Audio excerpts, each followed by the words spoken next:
नहमदु नसल्ली अला रसूलिल करीम अम्मा बाद फ़ाउज़ु बिल्लाहि मिनश शैतानिर रजीम बिस्मिल्लाहिर रहमानिर रहीम। अस्सलामु अलैकुम रहमतुल्लाहि व बरकातुहू। अल्हम्दुलिल्लाह हमने सूरह अनफ़ाल का खुलासा कर लिया है और अब हम मज़ीद आगे बढ़ते हैं। उसमें पारा नंबर 10 है। अभी हम पारा नंबर 10 पे आ चुके हैं और सूरह नंबर 9 पे आए हैं, सूरतुत तौबा। ठीक है, तो अल्हम्दुलिल्लाह हम सूरतुत तौबा सूरह नंबर 9 और पारा नंबर 10 मतलब 1/3 ऑफ कुरान अल्हम्दुलिल्लाह अल्हम्दुलिल्लाह अल्हम्दुलिल्लाह हमारा कवर हो चुका है। और मैं अल्लाह से दुआ करती हूँ कि आप लोगों ने काफ़ी कुछ इससे सीखा होगा, इस चीज़ से अपने में बदलाव भी आया होगा, इस चीज़ से आपको सुकून भी मिला होगा, अल्लाह से मोहब्बत भी हुई होगी, अल्लाह से खौफ भी हुआ होगा, आखिरत समझ में आई होगी इंशाल्लाह इंशाल्लाह, और अपने अहकाम समझ में आए होंगे जो अल्लाह ताला ने आपको बताएं। ठीक है, तो मैं उम्मीद रखती हूँ कि इंशाल्लाह आप लोग सभी लोग ये वीडियोस देख रहे हैं, मुसलसल देख रहे हैं, कोई भी स्किप नहीं कर रहे हैं।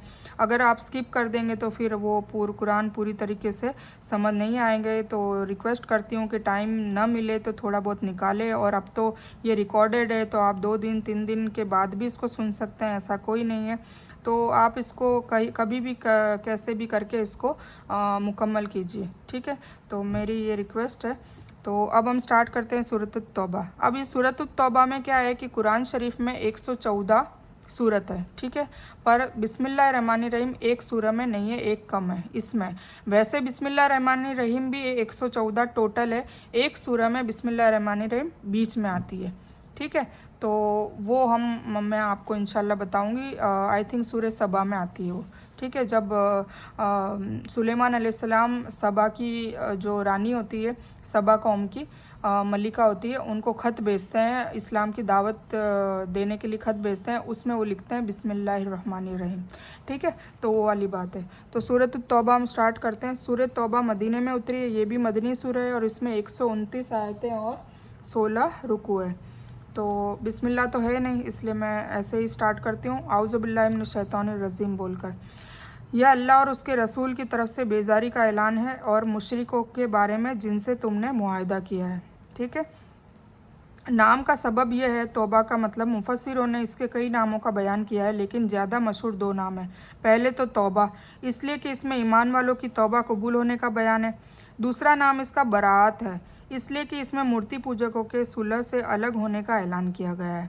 यह कुरान मजीद का एक ही सूरह है जिस सूरह में बिस्मिल्लाहिर्रहमानिर्रहीम नहीं लिखी है। इसके भी कई सबब किताबों में लिखे हुए हैं, लेकिन ज़्यादा सही बात यह लगती है कि सूरह अनफ़ाल और सूरह तौबा इन दोनों के बारे में समानता पाई जाती है, इसलिए सूरह अनफ़ाल की तकमीला या बाकी है। मतलब सूरह अनफ़ाल और तौबा को जमा कर दिया है। ठीक है, मतलब ये कंटिन्यूस में चल रही है, इसलिए ज़रूरत नहीं पड़ती मतलब इस हवाले से इसमें बिस्मिल्लाह नहीं है। ठीक है, इसलिए सूरह अनफ़ाल की तकमीला या बाकी है। ये 7 बड़ी सूरतों में से 7वीं बड़ी सूरह है, जिन्हें सबा तिवाल कहा जाता है। फ़तह मक्का के बाद 9 हिजरी में नबी सल्लल्लाहु अलैहि वसल्लम ने हज़रत अबू बकर रज़ियल्लाहु ताला अन्हु, हज़रत अली रज़ियल्लाहु ताला अन्हु और कुछ सहाबा को यह आयतें और हुक्म देकर भेजा ताकि वह मक्के में उनको आम लोगों के सामने ऐलान कर दे। उन्होंने आप सल्लल्लाहु अलैहि वसल्लम के हुक्म के मुताबिक ऐलान कर दिया कि कोई भी इंसान अब काबा का नंगा तवाफ़ नहीं कर सकेगा, है ना। मतलब पुरजोश अब फिर हुक्म ही दे दिया कि अब कोई नंगा तवाफ़ नहीं करेगा। पहले सूरह अनफ़ाल में आया हुआ है कि कुफ़ार जो थे वो नंगा तवाफ़ करते थे, क्योंकि उनके बुज़ुर्ग की ये सोच थी कि हम पैदा हुए थे बिना कपड़ों के, नंगे आए थे, तो हमें अल्लाह की जो इबादत है नाउज़ुबिल्लाह वो भी नंगे होकर करनी है। तो वो नंगा तवाफ़ करते थे, ऐसे कई लोग करते थे। तो फिर ऐलान कर दिया, ठीक है, कि अब कोई काबा का नंगा तवाफ़ नहीं कर सकेगा, बल्कि अगले साल से किसी मूर्ति पूजक को बैतुल्लाह मतलब अल्लाह के घर का हज का हुक्म भी नहीं दिया जाएगा। अब मतलब बिल्कुल रिस्ट्रिक्शन दे दिया था। ठीक है, तो ये 9 हिजरी के बाद ये बिल्कुल रिस्ट्रिक्शन दे दिया था, क्योंकि गवर्नमेंट जो थी वो हुजूर पाक सल्लल्लाहु अलैहि वसल्लम की थी उस वक्त, तो उन्होंने बिल्कुल इसका हुक्म दे दिया। इसलिए ए मुशरिको, तुम देश में 4 महीने सफ़र कर लो और जान लो कि तुम अल्लाह को मजबूर नहीं कर सकते, और अल्लाह काफिरों को रुसवा करने वाला है।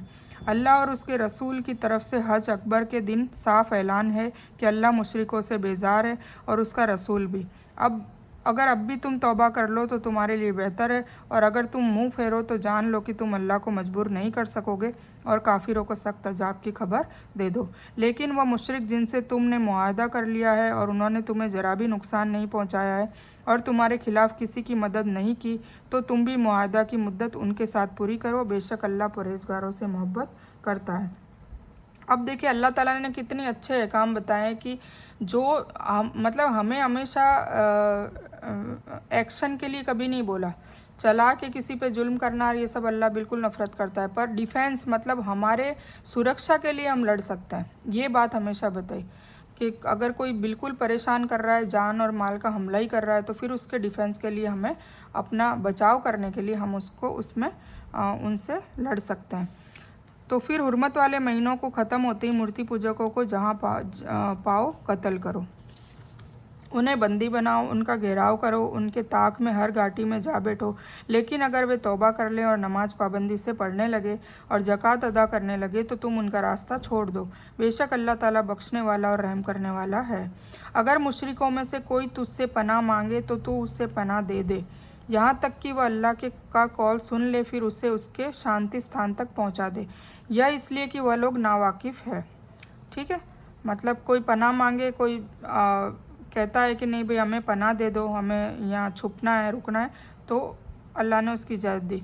मूर्ति पूजकों का वादा अल्लाह और उसके रसूल के करीब कैसे रह सकता है, सिवाय उनके जिनसे मुआहदा तुमने मस्जिद हराम के पास किया है। तो जब तक वे लोग तुमसे मुआहदा निभाएंगे तुम भी उनसे वादे की पासादारी करोगे। अल्लाह ताला परहेजगार लोगों से मोहब्बत करता है। अब देखिए ये उन लोगों के लिए बोला है कि जो जानबूझ के चला के, क्योंकि जब इस्लाम आया था तब चला के घरों में जा के कत्ले आम करना, फसाद मचाना और ये सब कुफार लोग करते थे, तो उस वक्त फिर ये ऐलान कर दिया। उनके वादों का क्या भरोसा, उनको अगर तुम गलबा मिल जाए तो ये संबंध का ख्याल करेंगे, ना अहद का ना पैमान का। अपने मुंह से ही तुम्हें परिचय रहे हैं लेकिन इनके दिल नहीं मानते और उनमें से ज़्यादातर तो फासिक है। इस आयत में जंगजू मूर्ति पूजकों के बारे में एक छूट दी गई है कि अगर कोई मूर्ति पूजक पनाह मांगे तो उसे पनाह दे दो, यानी उसे अपनी हिफाजत में महफूज रखो ताकि कोई दूसरा मुसलमान उसे मार न सके। देखिए कितना बड़ा रहमान रहमत का तकाजा किया है, ताकि उसे अल्लाह की बातें सुनने और इस्लाम धर्म कबूल करने का नसीब हासिल हो जाए। लेकिन अगर अल्लाह की बातें सुनने के बाद भी वह इस्लाम दीन कबूल नहीं करता, उसके महफूज मकाम तक उसको फिर पहुंचा दो, यानी अपनी हिफाजत का फिर आखिर पल तक निभाना है। जब तक वह अपने महफूज मुकाम तक नहीं पहुंच जाता उसकी हिफाजत की जिम्मेदारी तुम्हारे ऊपर है। सोचिए, मतलब उसको इतना अल्लाह ताला ने मुसलमानों पर जिम्मेदारी सौंप दी कि उसको उसके घर तक पहुंचाएं, और फिर उसके घर तक जब तक नहीं पहुंचता तब तक जिम्मेदारी सारी उसकी हिफाजत की तुम्हारी है। यानी पनाहगीरों को पनाह की छूट इसलिए अता की गई क्योंकि यह लोग नावाकिफ़ है। मुमकिन है कि अल्लाह और उसके रसूल की बातें उनके इल्म में आए और मुसलमानों के अखलाक और किरदार वह देखें तो इस्लाम धर्म कबूल करके आखिरत के अजाब से बच जाएंगे। जिस तरह हुदैबिया की सुलह के बाद बहुत से काफिर मदीना आते जाते रहे तो मुसलमानों के अखलाक और किरदार उस वक्त बहुत आला अखलाक और किरदार हुआ करते थे मोमिनों के, तो वो देखकर इस्लाम धर्म को समझने में बहुत मदद मिली और बहुत से लोग ऐसे ही मुसलमान हो गए। उन्होंने अल्लाह की आयतों को बहुत कम दाम में बेच दिया और उसके रास्ते से रोका। बहुत बुरा है जो ये कह रहे हैं। यह तो किसी मुसलमान के हक़ में किसी रिश्ते का या हद का भी फ़िक्र नहीं करते और ये हैं ही हद से गुजरने वाले। अब भी अगर ये तौबा कर लें और नमाज लगातार पढ़ने लगें और ज़कात देते रहे तो तुम्हारे दीनी भाई हैं, और हम तो जानकारों के लिए अपनी आयतों को तफसील के साथ बयान कर रहे हैं। अगर ये लोग अहद और वादे के बाद भी अपना अहद तोड़ दें और तुम्हारे धर्म की निंदा भी करें और तुम भी उन काफिरों की सरदारों से भिड़ जाओ, उनकी कसम कोई चीज़ नहीं, मुमकिन है कि इस तरह वह रुक जाएं।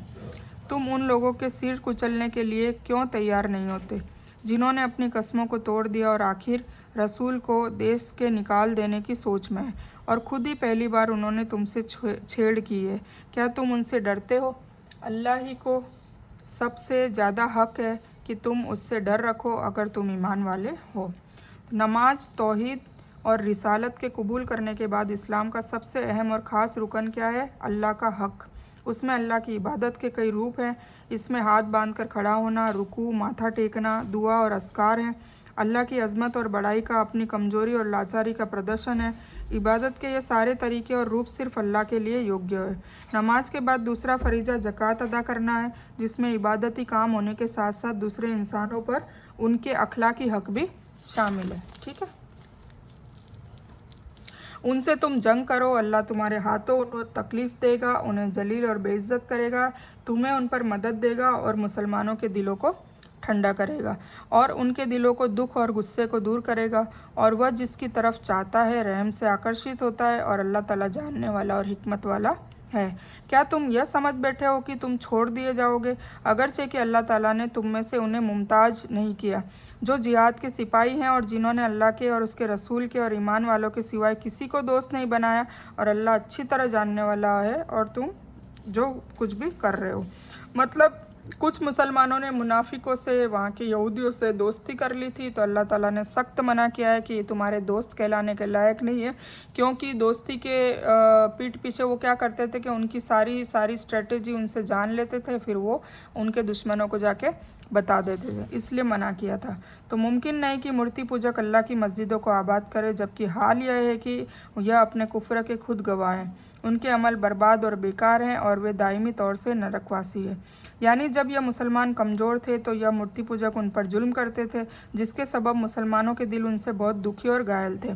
जब मुसलमानों के हाथों वो मारे जाएंगे और जिल्लत व रुसवाई उनकी तकदीर में आएगी, तो फितरी बात है कि इससे उत्पीड़ित और दुखी मुसलमानों के दिलों को ठंडक मिलेगी और मन का गुस्सा कम होगा, है ना। क्योंकि जब हुजूर पाक सल्लल्लाहु अलैहि वसल्लम ने दावत का काम शुरू किया था ना, तो शुरुआती दौर में गुलाम जितने थे ना, जैसे बिलाल रज़ियल्लाहु ताला अन्हु, तो जो गुलाम थे, गरीब थे, मिस्कीन थे, वो लोग जल्दी इस्लाम में आए थे, क्योंकि इस्लाम हमेशा हक़ की बात करता है, छोटे बड़े की बात नहीं करता, अमीर गरीब की बात नहीं करता, सारी यूनिटी की बात करता है कि सब एक है। तो जाहिर है कि जो गरीब है वो जल्दी इससे मुतासिर होंगे कि भाई हमें ग़ुलाम नहीं समझा जा रहा, हमारी मतलब हमारी बेकदरी नहीं करी जा रही। जैसे अरबों में ग़ुलामों से वाहियात काम करवाए जाते थे, और ग़ुलाम का मतलब ये था कि बस उनको खाना भी उनकी इच्छा से वो खाए, जितना देना चाहे इतना खाए, और 2400 घंटे उनसे ग़ुलामी करवाई जाती थी, 2400 घंटे काम करवाए जाते थे। और काम में भी कोई भी काम ऐसा नहीं कि बस ऐसा जैसे आजकल हमारे यहाँ सर्वेंट्स होते हैं परफेक्ट, ऐसा नहीं। मतलब एक बार उसको ख़रीद लिया तो अब वो आपके घर ही रहेगा ज़िंदगी भर, जब तक उसको ऊंचे दाम में और कोई ना ख़रीदे, या फिर जब तक वो मालिक उसको बेचना न चाहे। तो ये तरीका होता था ग़ुलामी का। तो जब इस्लाम आया और इस्लाम की बातें हुजूर पाक सल्लल्लाहु अलैहि वसल्लम ने बताई, कुरान की बातें बताई, तो वो लोग मुतासिर हुए, उन्हें बहुत अच्छा लगा और वो लोग इस्लाम में आए। तो जब वो इस्लाम में आए तो उनके जो मालिक थे वो उनको कोड़े मारते थे, उनको धरती कितनी गर्म वहाँ पे रेत हुआ करती थी, क्योंकि वो डेज़र्ट एरिया हुआ करता था। तो वहाँ पर उनको गर्म तपती रेत में बिना कपड़े उनको लिटाया जाता था, फिर उसके ऊपर पत्थर रखते थे। मतलब इस तरीके से अलग अलग तरीके से उन पे जुल्म ढाया जाता था। हज़रत अम्मार रज़ियल्लाहु ताला अन्हु की माँ जो थी, उनको तो उम्मे जमीला, उनको तो नाउज़ुबिल्लाह उनके बदन के 2 टुकड़े कर दिए गए थे तलवार से। तो और उनके जो वालिद थे यासिर रज़ियल्लाहु ताला अन्हु, उनको भी कत्ल कर दिया गया था। तो अम्मार बिन यासिर जो उनका नाम है, उनके लिए बताया जाता है कि मतलब सबसे पहली शहीद औरत वो थी इस्लाम कबूल करने के बाद।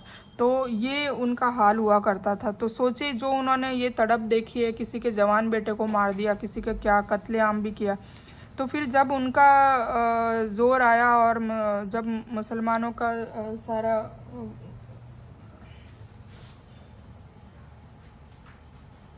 मुसलमानों का जब दबदबा आया, तब फिर उनको ज़ाहिर सी बात है कि उनको दिलों में उनके गुस्सा था, जोश था कि अब हमारे में ताकत आई, और अब अल्लाह ने भी हुक्म दे दिया है कि इन्होंने हमारे लिए इतना तड़पाया। अभी भी वो बाज नहीं आ रहे, बाज आने के बाद तो अल्लाह खुद कह रहा है कि उनको माफ़ कर दो, पर अभी भी उनकी वो सारी चालाकी और सब चालू है। तो फिर अल्लाह ताला ने ये हुक्म दिया। ठीक है, तो मैंने इसलिए स्टोरी आपको सुनाई ताकि आपको ध्यान रहे। अब मसाजिदुल्लाह के से मुराद है मस्जिद हराम, मतलब काबा शरीफ का जो एतराफ़ है वो। लफ्ज़ इसलिए इस्तेमाल किया गया कि दुनिया की सभी मस्जिदों का यह केंद्र है, मतलब किबला है। अरबों में एक वचन के लिए बहुवचन का इस्तेमाल भी जायज़ कहा जाता है, और मतलब यह है कि अल्लाह के घर यानी मस्जिद हराम की तामीर करना या बसाना मुसलमानों का काम है, न कि उनका जो कुफ्र और शिर्क करते हैं उनको कबूल भी करते हैं, जैसे कि वह तलबिया में कहा करते थे। और यानी उनके बे अमल जो देखने में नेक लगते हैं, जैसे खाने काबा का तवाफ़, उम्रा और हाजियों की खिदमत आदि वगैरह, लेकिन ईमान के बिना वह ऐसे पेड़ की तरह है जो बिना छाया और बिना फल के हो, या उन फूलों की तरह जिनमें खुशबू नहीं हो। अल्लाह की मस्जिदों को तो वह आबाद करते हैं जो अल्लाह पर और आखिरत के दिन पर ईमान रखते हो, नमाज बराबर पढ़ते हो, ज़कात देते हो, अल्लाह के सिवाय किसी से न डरते हो। मुमकिन है कि यही लोग बेशक हिदायत याफ्ता है। देखिए निशानी बता दी है ना। तो हमें अब अपने आप को टटोलना है कि हम में ये सारी सिफतें हैं। बार बार हर सूरह में, अभी सूरह हमने अनफाल सुनी इसके पहले, उसमें भी मोमिन की सिफत बताई। अभी आगे जाके बहुत सारी सूरतों में मोमिन की सिफत बताई जाएगी, सूरह मोमिनून में बताई जाएगी और सूरह फुरकान में बताई जाएगी। तो हमें वो एक डायरी में नोट करनी है सारी सिफतें, और वो सारी सिफतों में फिर हम में कौन सी नहीं है वो इम्प्लीमेंट करनी है। ठीक है, तब जाके हम एक बेहतरीन मोमिना बन सकते हैं। ठीक है, और मोमिना कौन होता है, मोमिन कौन होता है, वो अल्लाह का दोस्त हो जाता है। ठीक है, तो हम मोमिन की कैटेगरी में इंशाल्लाह आने की सभी कोशिश करेंगे ताकि हम अल्लाह ताला हमसे दोस्ती कर ले। और जब सोचिए अल्लाह ही दोस्त होगा तो फिर हमें कौन दुनिया में डिफीट कर सकता है, कौन हमें पछाड़ सकता है। फिर तो हम किसी के मतलब किसी का जोर ही नहीं चलेगा, है ना। तो उसके लिए हमें भी करना पड़ेगा, हमें भी सहाबाओं जैसा ईमान लाना पड़ेगा। तो देखिए क्या बताया कि जो मस्जिदों को आबाद करते हैं, मतलब मस्जिदों में जा जाके नमाज़ें पढ़ते हैं, जो अल्लाह पर आखिरत के दिन पे ईमान रखते हैं, ठीक है, फिर नमाज बराबर पढ़ते हैं, रेगुलर नमाज पढ़ना, फिर ज़कात देते हैं और अल्लाह के सिवा किसी और से नहीं डरते। जो अल्लाह के सिवा किसी और से डरता है ना, मतलब वो शिर्क करता है किसी भी चीज़ से। ठीक है, माँ बाप से डरना है, माँ बाप की रिस्पेक्ट करनी है, पर जहाँ ये भी हुक्म है कि जहाँ माँ बाप आएगा आगे सूरह तगाबुन में और उसमें, कि जहाँ माँ बाप अल्लाह के ख़िलाफ़ कोई काम करने को कहे तो वहाँ भी आप माँ बाप की फरमाबरदारी न करो। जहाँ पर अल्लाह की फरमाबरदारी के ख़िलाफ़ कोई शौहर का भी कोई हुक्म आता है तो फिर वहाँ पर रिजेक्ट कर दो। तो वहाँ पर आपको बिल्कुल मना है। ठीक है, तो कहने का मतलब है कि डरना सिर्फ अल्लाह से। कोई भी काम करे, कुछ भी करे, तो पहले अल्लाह का नाम आए कि ये क्या काम मैं कर रही हूँ, तो क्या ये सही है, ये तरीका सही है, और ये हलाल है हराम है, सारी चीज़ें पहले अल्लाह का ध्यान आना चाहिए। तो ये होता है अल्लाह का डर। ठीक है, तो उसी को कहते हैं तकवे वाले और उसी को कहते हैं मुत्तकी, और मुत्तकियों को अल्लाह हिदायत देगा। ये अल्लाह ने वाजे कर दिया सूरह बकर की आयत नंबर 1 में, ज़ालिकल किताबु ला रैब फीह हुदल लिल मुत्तकीन। ये किताब वही है जो सिर्फ, इसमें कोई शक नहीं है, एक ही किताब है जिसमें कोई शक नहीं, और ये हिदायत देती है, बेशक देती है। किसको देती है? मुत्तकी को, तकवे वालों को देती है, जो अल्लाह से डरते भी हैं और अल्लाह से मोहब्बत भी करते हैं, वो है तकवे वाले। मतलब पूरे 24 घंटे में अल्लाह का जैसे कैमरा चल रहा हो, कैमरा चलता है तो हमें ध्यान होता है ना, हम उस रूम में कोई चीज़ हरकत नहीं करते, कुछ नहीं करते, कुछ गलत काम नहीं करते, और कोई हमारी ऐसी आदत भी हो चोरी चारी कैसी भी, तो वो उस वक्त वहाँ नहीं करते, क्योंकि हमें पता होता है, हमें नोट में होता है कि कैमरा है, कोई ना कोई हमें देख रहा है।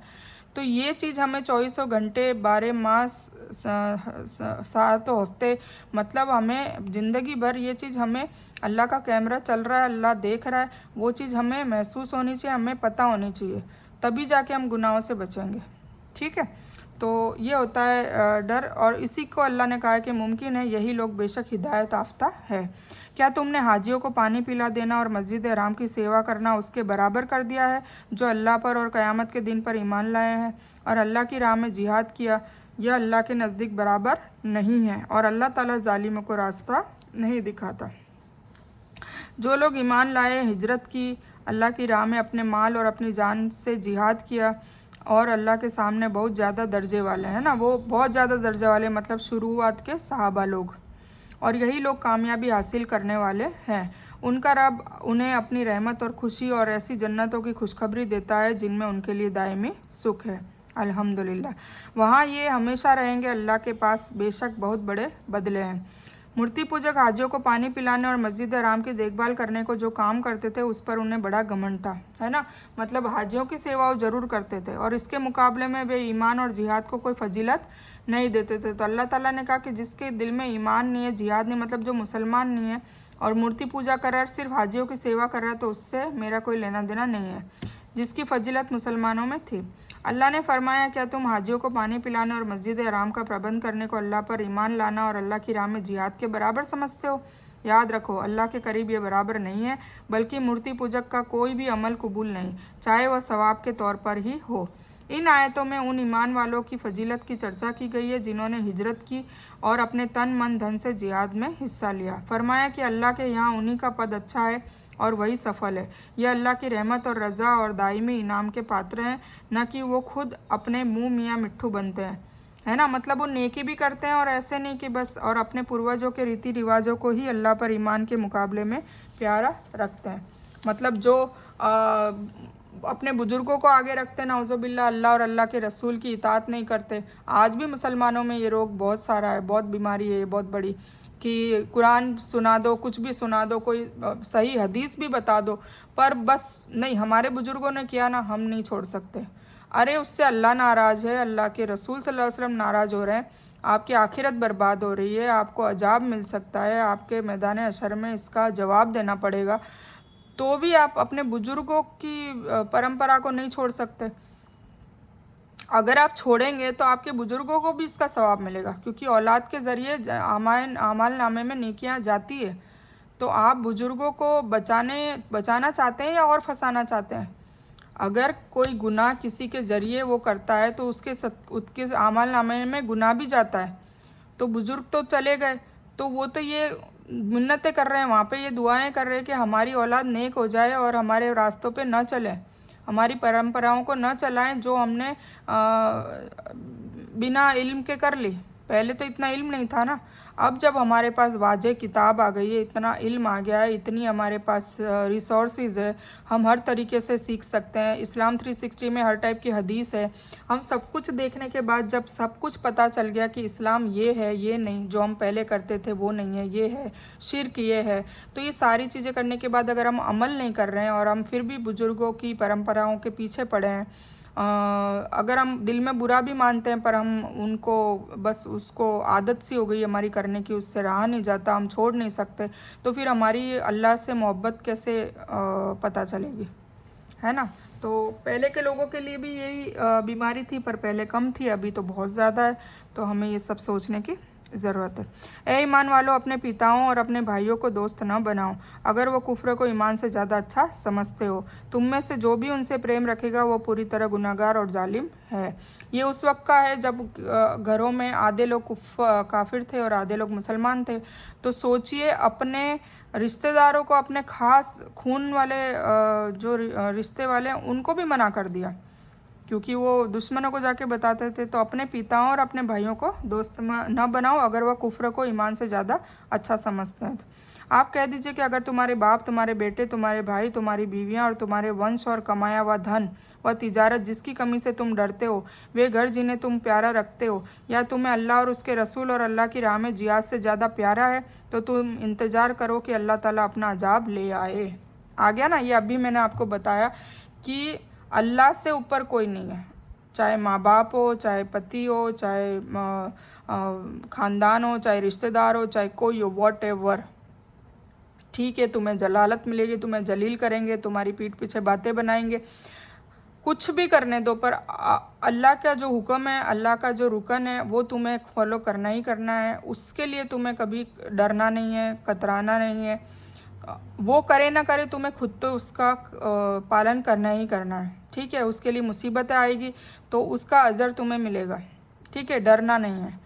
तो वही बात है कि इसमें देखो, आप बिल्कुल साफ वाजे कर दिया कि आप कह दीजिए, हुजूर पाक से को कहा कि आप कह दीजिए अपनी उम्मत से, मतलब हम लोगों को, अगर तुम्हारे बाप, तुम्हारे बेटे, तुम्हारे भाई, तुम्हारी बीवियाँ, है ना, और तुम्हारे वंश, तुम्हारी नस्लें और कमाया हुआ धन वो भी अगर आड़े आता है, और तिजारत जिसकी कमी से तुम डरते हो, और वे घर जो तुम्हें प्यारा लगता है, मतलब हमारे जो घर बनाते हैं कितना हम उससे प्यार से सजाते हैं, यह तुम्हें अल्लाह और उसके रसूल और अल्लाह की राह में जिहाद से अगर प्यारा है, मतलब अल्लाह की राह में जान और माल खर्च करने से तुम डरते हो, कतराते हो, तो प्यारा है ना। तो अगर वो प्यारा है तो फिर तुम इंतज़ार करो, अल्लाह ताला अपना अजाब कभी भी ला सकता है। अल्लाह ताला फासिकों को रास्ता नहीं दिखाता। बेशक अल्लाह ताला ने तुम्हें बहुत से मैदान जंग में फ़तह भी अता की है, हुनैन की लड़ाई के दिन भी, जबकि तुम्हें अपनी ज़्यादा तादाद पर घमंड था, लेकिन इसने तुम्हें कोई फ़ायदा नहीं दिया। लेकिन धरती अपनी वुसअत के बावजूद भी तुम्हारे लिए तंग हो गई, फिर तुम पीठ फेर कर मुड़ गए। फिर अल्लाह ने अपनी तरफ से सलामती अपने नबी पर और ईमान वालों पर उतारी, और वह सेना भेजी जिन्हें तुम देख भी नहीं रहे थे, मतलब फरिश्ते, और काफिरों को पूरा अजाब दिया, और इन काफिरों का यही बदला था। फिर उसके बाद भी जिसे चाहे अल्लाह माफ़ करे, अल्लाह ही बख्शने वाला और रहम करने वाला है। हुनैन मक्का और ताइफ नगरों के बीच की एक घाटी का नाम है। यहाँ हवाजिन और सफ़ीफ के 2 कबीले रहते थे जो अपनी तीर अंदाजी में मशहूर थे। यह मुसलमानों के खिलाफ लड़ने की तैयारी कर रहे थे कि इसकी खबर रसूलुल्लाह सल्लल्लाहु अलैहि वसल्लम को मिली। तो आप सल्लल्लाहु अलैहि वसल्लम ने 12,000 मुसलमानों की सेना लेकर इन कबीलों से जंग करने के लिए हुनैन की घाटी में गए। यह फ़तेह मक्का के 18-19 दिन बाद की सव्वाल की घटना है। ए ईमान वालों, बेशक मूर्ति पूजक नापाक है, वह इस साल के बाद मस्जिद हराम के करीब भी न आने पाए। मतलब आज भी है ना, क़यामत तक रहेगा। तो ये कब स्टार्ट हुआ था, ये नियम, ये कानून कब हुआ था? 9 हिजरी के बाद, कि गैर मुस्लिम नहीं आ सकते, और आज भी नहीं आ सकते और कभी भी नहीं आएंगे इंशाल्लाह। ठीक है। तो ए ईमान वालों, बेशक मूर्ति पूजक नापाक है, वह इस साल के बाद, मतलब ये साल के बाद मस्जिद हराम के करीब भी ना आएंगे। अगर तुम्हें गरीबी का डर है, मतलब तिजारत भी होती थी ना, लोग आते थे तो आपस में व्यापार होता था, ये वो, तो अल्लाह ताला पहले ही कह रहा है, अगर तुम्हें गरीबी का डर है तो अल्लाह तुम्हें अपनी रहमत से धनवान बना देगा, और बना ही दिया। मक्का और मदीना में देखो, ये तो अब दज्जाली फितना जो स्टार्ट हो गया, और अब इनका जो गुर्बत है वो सब आएगी, क्योंकि वो देखो अलग टॉपिक है। वो क़यामत की जब भी असरा नज़दीक आएगा तो अरबों का अरब जो है वो सारे के सारे डाउनफॉल में आएंगे, क्योंकि उनकी हरकतें ऐसी होगी, उनके अमाल ख़त्म हो गए होंगे। आज भी आप सुनिए, लात और अज्जा के बारे में सुना जाता है, जो पहले पूजी जाती थी, हर मक्का में रखी जाती थी काबा के अंदर नबूवत से पहले, वो फिर से उसकी पूजा पाठ चालू कर दी है। तो उनकी हरकतों की वजह से डाउनफॉल तो आएगा ही, तो वो अब स्टार्ट हो चुका है। तो ये हम उस दौर में है कि अब उनके डाउनफॉल के दौर में हम हैं। ठीक है। तो हम इससे फ़ायदा भी उठा सकते हैं, क्योंकि इस दौर में ईमान वाले, मतलब मोमिन बहुत कम, मुट्ठी भर होंगे, मुट्ठी भर। सोचिए, अरबों खरबों मुसलमान हैं, उसमें से मोमिन कितने होंगे? मुट्ठी भर। तो वो मुट्ठी भर में हम आ रहे हैं कि नहीं आ रहे हैं, ये हमें सोचने की ज़रूरत है, क्योंकि अभी वक्त ही ऐसा चल रहा है, दज्जाली फितना, हर कोई जान माल और ऐशो आराम और अपने धोखेबाजी, अपने षड्यंत्र उसमें लगा हुआ है। कुरान भी पढ़ता है, नमाज भी पढ़ता है, पर उनके दिलों में इतने फितने, दिलों में इतनी कट्टरता, दिलों में अपने खुद के घर वालों के लिए, अपने खून के रिश्ते वालों के लिए तो उनसे नफ़रत, और मुंह पे कुछ और दिल में कुछ मुनाफिकत, ये सब चीज़ भरी पड़ी है। तो ऐसी माहौल में, ऐसी सराउंडिंग्स में, ऐसी चीज़ों में जो ईमान है, ईमान मतलब मोमिन के पास क्या है, मोमिन का मेन धन क्या है? ईमान। तो मोमिन बन पाना बहुत मुश्किल है, और उसमें भी जो मोमिन बन गया तो उसका अज़र 50 सहाबाओं जितना होगा। सोचिए, सहाबाओं का कितना अज़र बता रहे हैं बार बार कुरान में। तो आज के दौर में जो ऐसा मोमिन होगा और 50 सहाबाओं से भी आगे होगा, जो मेहंदी अलैहिस्सलाम के उसमें लड़ेगा और शहीद होगा। और सोचिए, तो हमें तो दुआ करनी चाहिए कि अल्लाह ताला हमें भी मोमिन बना और उसको बरकरार रख मरते दम तक, क्योंकि इब्लिस के वसवसे भी बहुत आते हैं। जितना हम मोमिन के उसमें रास्ते में कदम रखेंगे, इतना इब्लिस भी हमारी टांग खींचेगा। ठीक है। और इब्लिस किस रूप में आता है? इब्लिस अपने घर वालों के रूप में ही आता है ना। इब्लिस अब घर वालों के रूप में आके ही टांग खींचता है। तो ये सोचने की ज़रूरत है। तो अल्लाह हम सबको हिकमत दे, हिदायत दे, तौफीक दे। उन लोगों से लड़ो जो अल्लाह पर और आखिरत पर ईमान नहीं रखते, जो अल्लाह और उसके रसूल के ज़रिए हराम की गई चीज़ को हराम नहीं समझते, न सच्चे दिन को कबूल करते हैं, उन लोगों में से जिन्हें किताब अता की गई है, यहाँ तक कि वह जलील होकर अपने हाथों से टैक्स अदा करें। यहूदी कहते हैं कि उज़ैर अल्लाह का बेटा है ना। यहूदी उज़ैर अलैहिस्सलाम को अल्लाह का बेटा कहते हैं, नाउज़ुबिल्लाह। ईसाई कहते हैं मसीह अल्लाह का बेटा है, मतलब ईसा अलैहिस्सलाम अल्लाह का बेटा है। यह कौल सिर्फ उनके मुंह की बात है, ये कोई हकीकत नहीं है। पहले के काफिरों के कौल की भी यह भी बराबरी करने लगे हैं। अल्लाह उनका नाश करेगा, यह कहाँ फिरे जा रहे हैं, मतलब क्या बोले जा रहे हैं? अल्लाह का बेटा, नाउज़ुबिल्लाह। उन लोगों ने अल्लाह को छोड़कर अपने आलिमों और दरवेशों को रब बनाया है, और मरियम के बेटे मसीह को, अगरचे उन्हें एक अकेले अल्लाह ही की इबादत का हुक्म दिया गया था जिसके सिवाय कोई इबादत के लायक नहीं है, वह उनके शिर्क करने से पाक है। कौन? ईसा अलैहिस्सलाम शिर्क करने से पाक है, क्योंकि ईसा अलैहिस्सलाम ने कभी भी ये नसीहत नहीं दी कि तुम नाउज़ुबिल्लाह मुझे अल्लाह का बेटा समझो या मुझे मानो, है ना। तो वह इस चीज़ से पाक है। मूर्ति पूजकों के नापाक और नजीस होने का मतलब अकीदा, ईमान, अमलों की नापाकी है। कुछ के करीब मूर्ति पूजक बाहरी और अंदरी दोनों तरफ से ही नापाक है, क्योंकि वे सफाई और पाकीज़गी का इस तरह प्रबंध नहीं करते जैसे हम लोग इस्तिंजा करते हैं, वज़ू करते हैं, गुस्ल करते हैं, जिसका हुक्म धार्मिक नियमों में हमारे जो दिया हुआ है। ठीक है, यह वही हुक्म है जो 9 हिजरी के, मैंने बताया था ना, 9 हिजरी के बाद शुरू हुआ था। तो 9 हिजरी में बरात का ऐलान में वक्त किया गया था, जिसकी तफसील पहले आ चुकी है। मुशरिकों से लड़ने का हुक्म के बाद यहूदियों और ईसाइयों से लड़ने का हुक्म दिया जा रहा है। अगर वे अब मुशरिक के बाद यहूदी और ईसाई भी आ गए हैं कटघरे में, और या फिर टैक्स अदा करके मुसलमानों की पनाह में रहना चाहे तो वो रह सकते हैं। सुरक्षा कर को जिजिया कहते हैं, मतलब टैक्स देना पड़ेगा अगर उन्हें रहना है तो। यह उनके लिए है जो गैर मुस्लिम है, लेकिन इस्लामी राज्य में रहते हो और गैर मुस्लिम हो, उन्हें टैक्स अदा करना पड़ेगा। इसकी तफसीर हजरत अदी पुत्र हतीम के जरिए बयान हदीस से वाज़ेह है। ठीक है, बस मैं इस बयान को यही मुकम्मल करती हूँ, क्योंकि 30 आयत हो चुकी है, हम मजीद आगे पढ़ेंगे। ठीक है, इस बयान में कुछ भी दीन की अच्छी और हक बात आई हो सिर्फ़ और सिर्फ अल्लाह की तरफ से, और बुरी या गलत बात जो गलती से या जज्बात में आकर मेरे मुंह से कुछ भी गलत वर्ड या कोई भी बात निकल गई हो तो वो मेरी तरफ से है। और इस गलती के लिए मैं अल्लाह अज़्ज़ व जल से और आप सभी लोगों से माफ़ी की तलबगार हूँ। मैं कोई आलिमा नहीं हूँ, मैं सिर्फ तालिब इल्म हूँ। अल्लाह मेरी कोशिश से आप सभी को नफ़े बख्श इल्म पहुँचाए और मैं आप लोगों की हिदायत और हिकमत में सदकाए जारिया बनूँ। बस यही तमन्ना है। आमीन सुम्मा आमीन या रब्बल आलमीन। रब्बना आतीना मिन लदुनका रहमतन व हय्यि लना मिन अमरिना रशदा। अल्लाहुम्मा सल्लि अला मुहम्मद व अला आलि मुहम्मद कमा सल्लैता अला इब्राहीम व अला आलि इब्राहीम इन्नका हमीदुम मजीद। अल्लाहुम्मा बारिक अला मुहम्मद व अला आलि मुहम्मद कमा बारकता अला इब्राहीम व अला आलि इब्राहीम इन्नका हमीदुम मजीद। व आखिरु दावाना अनिल हम्दुलिल्लाहि रब्बिल आलमीन।